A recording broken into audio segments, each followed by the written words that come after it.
Joining me now is Kansas Senator Roger Marshall. He's a member of the Senate Budget, Homeland Security, Agriculture, and Health, Education, Labor Committees. Senator, it's great to see you this morning. Thank you so much for being here. Hey, good morning, Maria. Great show so far. I think what you're talking about, let's look at things holistically today.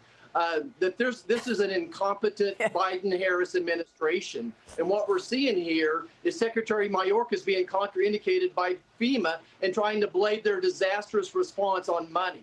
Look, what the Democrats do is they create policies and then they want more government programs, more money to solve the problem. But at the end of the day, they're not getting the job done in North Carolina. Yeah, but Senator, I mean, you know how this works. You've been in Washington for a long time. I mean, who makes these decisions to send billions of dollars to cities across the country to care for illegal migrants who are unvetted, number one? Who makes the decision to send $200 billion to Ukraine, okay, and then find yourself, uh-oh, the bank is almost empty at FEMA? Okay, you might say, and they might say, the Democrats, oh, no, this is a totally different program. But money is money, right? I mean, we are facing $35 trillion in debt.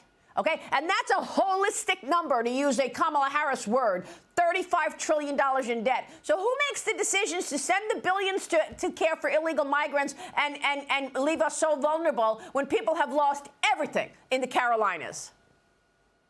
Yeah, Maria, well, certainly I need to look at America. And Congress is responsible eventually for most of that appropriation. I would argue that the Biden-Harris administration has funneled it in different places. They took money from building the wall to help migrants out, and then they've taken money that was meant for FEMA, $1.4 billion, as you pointed out as well. But this is why we need a Republican Senate majority. Most of this funding, most of this additional debt, Kamala Harris was the deciding vote on at least $3 trillion of this debt that she's passed on to our children. But look, responsibility. I'm working on the budget process, but I need a Senate Republican majority. I need Donald Trump in the White House to accomplish that, though. So do you believe that there's any truth to what FEMA and the Democrats are saying right now, that these are different funds, that no, it has nothing to do with the illegal migrants because FEMA has its own money and the administration did not use that money? Do you think there's any truth to that? Yeah. That's what FEMA is saying this morning after Alejandro Mayorkas made the mistake of telling the truth the other day that FEMA is almost out of money. Yeah, so I need to drill down into that even deeper, but at the end of the day, I still think that this is incompetence, that FEMA and or Congress is not prioritized. That's the challenge I see with so many professional politicians, is they never prioritize where these dollars go to. Should we send $200 billion to Ukraine? How much money should we be spending across the world in the South Sea? We have to prioritize things. Meanwhile, challenge that we're seeing right now because of the Biden-Harris administration, as you just described earlier, we're seeing massive strikes because wages aren't keeping up with inflation. We're seeing mass crime increases because of their open border policies. And here we are today with their choosing to spend more money on immigrants. We're still seeing, 1,000 people across the border that are gotaways every day. Still 1,000 a day known gotaways. It's a very challenging time in America. Yeah, challenging. How about outrageous? Let's talk priority. How about just prioritizing the American people? Okay? How about just prioritizing help for Americans first? Before $200 billion goes to Ukraine, before billions go to illegal migrants, look at America to see what American citizens need. And when I look at this new House Judiciary Committee report, I'm outraged. It found more than 1.7 million illegal migrants that they know pose a national security threat. They know they pose a national security threat. They've been encountered nationwide under this administration at the southern border. Just this year, there have been nearly 532,000 so-called special interest alien encounters. Okay, special interest alien meaning countries that are of special interest to us, like Iran. Okay, that's compared to 98,000 in 2021.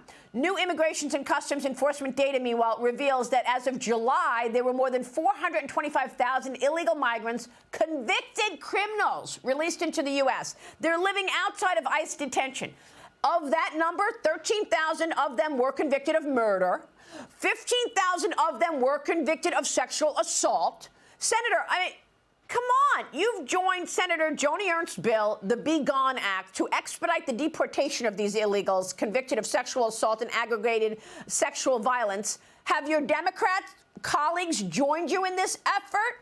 Do they care that these people are running around America? They're already convicted of murder and sexual assault.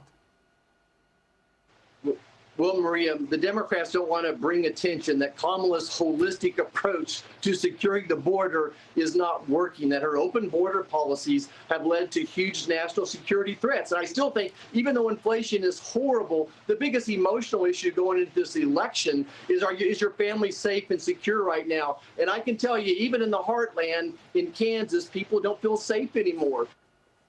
That there is no responsibility being taken here. To your point, don't forget the 2 million known gotaways that have crossed the border. Who are those people? We have at least 400,000 criminal aliens roaming America. And I think all of the numbers you put up there are soft numbers. I think those are very soft. Unbelievable. And let me just underline the word known that you just said, because you're right. This 1.9 million gotaways, these are the people we've seen on surveillance camera. We know they got away. So these are the ones who got away that we know of, Senator. There are plenty more, I'm sure, that have just escaped the cameras, gotten in, and we have no idea where they are, no idea their intentions. What a mess. Yes. Yeah, hundreds of known terrorists have been encountered on the border just this year alone. We have no idea where they are. As you pointed out earlier, there's 13,000 people that have been convicted of murder. They're illegal aliens convicted of murder. They're roaming the country right now. When Donald Trump gets in office, he's going to have a tough job, but he's the man to do it. And we need to get those folks the resources to get those illegal aliens that have committed crimes out of this country. Let's get them out yesterday. Senator, thank you very much. Roger Marshall, we'll be watching your work, sir. Stay